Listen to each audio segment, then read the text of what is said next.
Hey guys, this is Snarkastic TV Reviews. I'm Rama and this is Shweta. And today we'll be talking about Arrow, Season 3. Well, the first half anyway. Season 3 begins with hope, happiness, love, friendship, Laurel being likable. No, likable's too strong. Bearable. Fine, bearable, Laurel being bearable. And all kinds of other things you know weren't gonna last. We're used to the whole nitty-gritty, shit is so serious kind of vibe on the show. And yet, almost the entire first episode lights you up with feels. Until it doesn't. You know, for people who enjoy subtleties, the Arrow writers aren't that subtle. In fact, to prove it to you guys, we managed to procure a part of the transcript for the discussion that took place in the writer's room for the date night that wasn't. And then they go out and confess things and everything's awesome. I get that. Beautiful date, he talks about the island, both of them are nervous, the pen was red, fantastic, great, you know, blah blah blah. What I don't get is how you plan on screwing it up. Screw it up? Seriously? You plan on giving Olicity a flawless first date? This is Arrow. Gotcha. We're gonna blow the place up. But we saved blowing things up for the season finale. This is going to crush the fans. This video is brought to you by a reliable source. Also, Pigs Can Fly, Katie Cassidy is the lead on Arrow, and baby Sarah is going to take up the mantle of Black Canary in Season 3. Okay, so in case you were thinking, so one bad thing happened, how much worse can things get? Never ask that question. Otherwise, things like this happen. What are you doing here?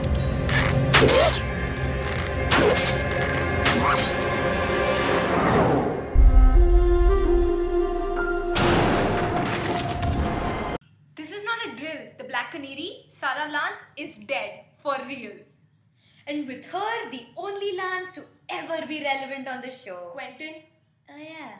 I misspoke in my grief. I'm sorry. What I meant was the only Lance's sister to be relevant on the show. So much better. It is. Hate to play the devil's advocate here, but did we always know that this was going to happen? Yeah, I mean, absolutely. Sarah was only supposed to be the filler canary, the one who warms the seat. The Yao Fei to Laurel's Oliver. But I think, quite like Felicity, she had a lasting impact on us fans and thus made herself the Black Canary, you know? Agreed, and as far as we're concerned, the mantle of Black Canary died with her. Absolutely. Though I do wish they'd done her more justice as a character when they killed her. True, she was a warrior. She deserved better, a hero's death. You know, that would have been way more honorable and awesome than being killed as some kind of a plot device for a redundant character as well as for the show. Exactly. They spent the entire first half setting up this whole who killed the canary arc. But the arc just left us in a fix. I mean, think about it. Sarah dies, which makes Laurel want to wear her magical leather jacket, which when worn, allegedly makes the wearer feel like a badass hero, even when said wearer is actually just a whiny, condescending... Never mind. Even though the wearer was told by a genuinely badass personality in a very convincing accent that she wasn't worthy of that particular jacket. Best scene ever. Oh, we should probably mention the jacket isn't actually magical. Well, a magical jacket wouldn't exactly fit into the mythos of Arrow. Unless it has the ability to change the wearer's personality. In which case, I don't think the audience would mind. Okay, ouch. What? Too mean? Fine, let's go back to talking about why it was a bad idea to kill Sarah. Sure. Where were we? Oh yeah, disservice to the character. Sarah's death was supposed to be Laurel's crucible. Laurel is understandably upset about her sister's death and wants to avenge her as well as honor her by being the Black Canary. Which would have been okay, except for one small problem.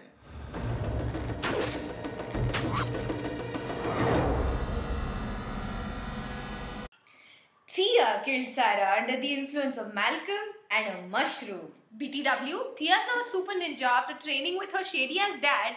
Oh, and can't feel boiling coffee fall on her hand. And can use a bow and arrow. And a sword. Which brings us to a problem. By making Thea the killer, they stole the opportunity from the audience to mourn for Sarah or even get vengeance for her. Made Sarah's death some kind of freak accident caused by Malcolm drugging Thea instead of the actual murder of the canary. Which in turn renders Laurel's crucible and Sarah's death kind of pointless. Unless she's the one to kill Malcolm. What? Theoretically speaking? Thanks, Sheldon.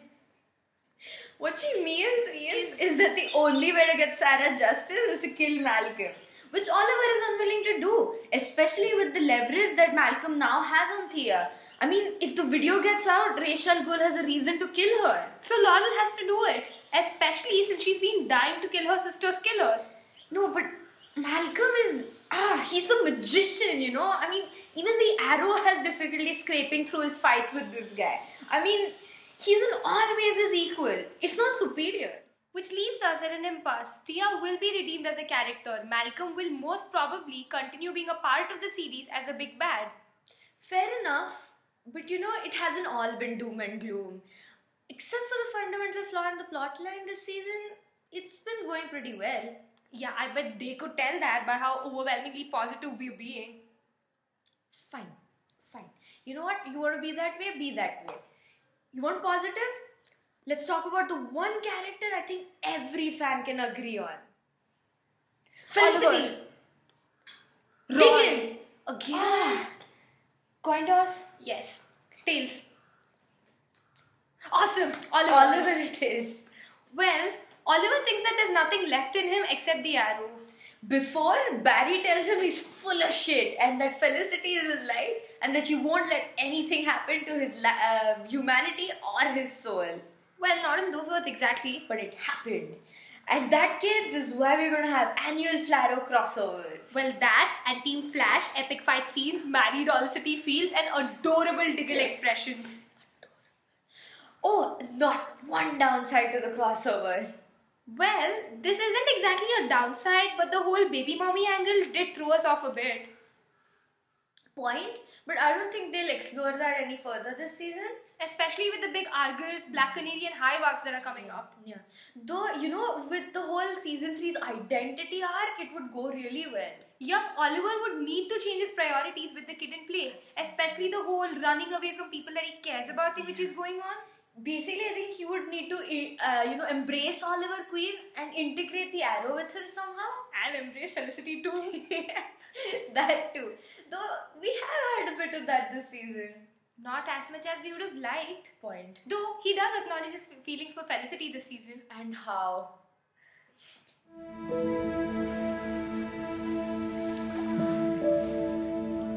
Don't ask me to say that I don't love you. And you know how I feel about her. I love you. I mean, once he admitted it to himself, the poor guy couldn't stop saying it. Felicity, however, hasn't exactly returned the sentiment. You know, a lot of fans were very upset about that, but I feel like she hasn't exactly gotten a chance to, say it back yet. Right. Many fans are going as far as to question her feelings for him. After 2 seasons of wondering whether her feelings are one-sided, we finally know. And now this? Bad. You know, there is no doubt that she loves him. It's just the fact that whenever he said it, it's not exactly under circumstances which encourage reciprocation. Exactly. I'm as upset as anybody else about the lack of light moments and light banter this season. But considering what they're going through, it's kind of understandable. 1 date, 2 breakups, 1 kiss, 1 too cute to be true forehead kiss, countless coded I love yous, serious jealousy, acting married, and last but probably the most important, flashback kiss while dying. Whew. Seriously can't top that. Actually, there's something that can top that. Amen. But there might be a not so atom-sized problem. Ray Palmer, aka Felicity's new boss, is also kind of vying for her attention. By being slightly stalkerish, he bought the company that she worked for, GPS pinged her phone, and thinks it's okay to just show up at her apartment unannounced in the morning. And not to mention the necklace and the dress that he bought for her to bribe her into a date. That was bad. Though, to be fair, he does seem attracted to her intellect. Absolutely. I mean, he seems like a sapiosexual fellow with absolutely no sense of social convention whatsoever. But the major pro to this character has been seeing Felicity outside her Team Arrow persona and actually just really come into her own. With her swanky new office, executive assistant, and serious job satisfaction, which is courtesy of Ray's admiration for her intellectual prowess. Well, considering that he just asked for her help and backup in building and executing the Atom suit, he seems pretty scoped. Sorry. The smoke lady seemed to have that effect on everyone though. If her mom's trip was any indication, though Felicity's relationship with her mother has always been kind of rough, I think she came to understand how much she is like her than she originally thought. There was this really interesting fight between the two of them where her mom is feeling really alienated by her and is fighting to find common ground with her, but she ends up feeling abandoned by her daughter instead. One of the only scenes I wasn't, 100% for Felicity. What a horrible sense of deja vu to go through. First Felicity's dad leaves, and then Felicity, who reminds her so much of him, does pretty much the same thing. Ouch. Felicity wasn't entirely wrong though. Agreed, but I feel like her outburst wasn't exactly called for either. Her mom just became salt on her wounds. Not to mention that she was at the wrong place at the wrong time. With her dark past making a cameo and saving the city from a virus that she created, I'd say she had her hands full. It was awesome to finally get an insight into Felicity, and I really hope that we get to see more of this. That would be fun. With all the Easter eggs in the episode, as well as villain and virus not being used to complete potential, I feel like there's a good chance of that. Not used to potential reminds me of Diggle this season. I feel like they've been floundering with his position on Team Arrow. First, they had Oliver kick him out, and then they had Diggle go and tell Oliver that he was right. Yeah, and after Sarah's death, he feels the need to come back to the team. Yeah. But now, Oliver just takes Roy as backup, and Diggle ends up being used as some kind of a prop to move the script forward. His skills are better suited to the field and not working comms. Hacking and back-end operations are already taken care of. Yeah. Though, the one thing that they have gotten dead on is his personal life. Yeah. His adorable daughter Sarah and baby mama and soon-to-be wife Lila make for a very happy family. It's picture perfect. Lila and Diggle could teach Oliver a few things. Yes. Diggle is in a place where Oliver should aim to be in a few years. Yeah. And one more thing which I would really love to see is Diggle mentoring Roy alongside Oliver. That would be fun. He could teach how to be an emotionally stable hero 101. Yeah.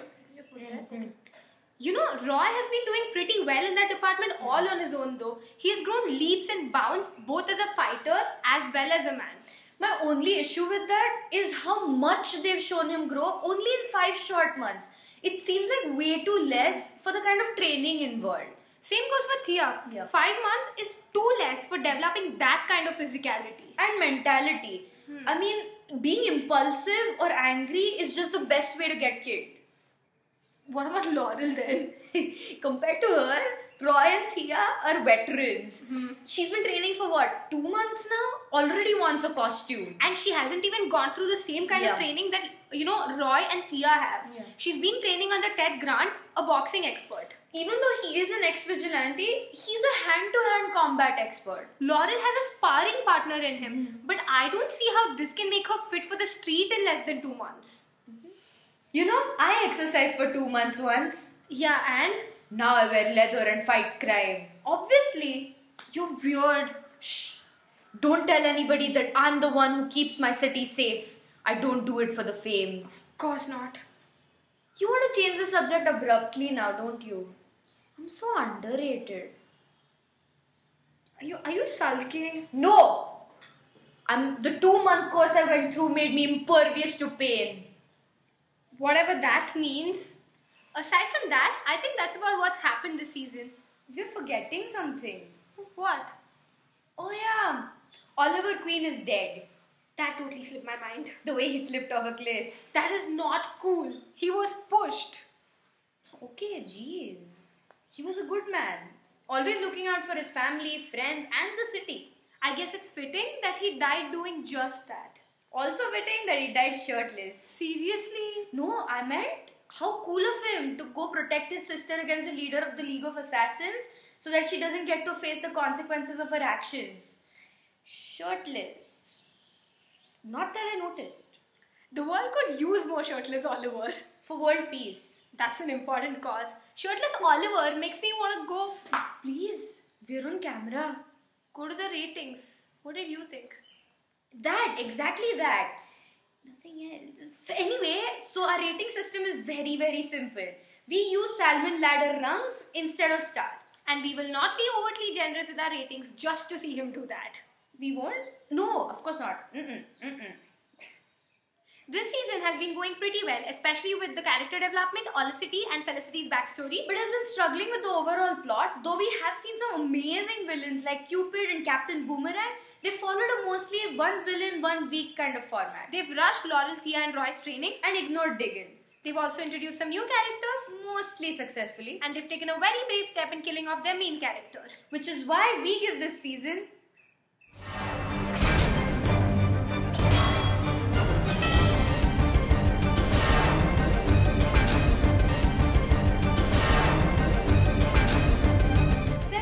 out of 10. We're really excited for what Arrow has in store for us next, and we'd like to make one small prediction.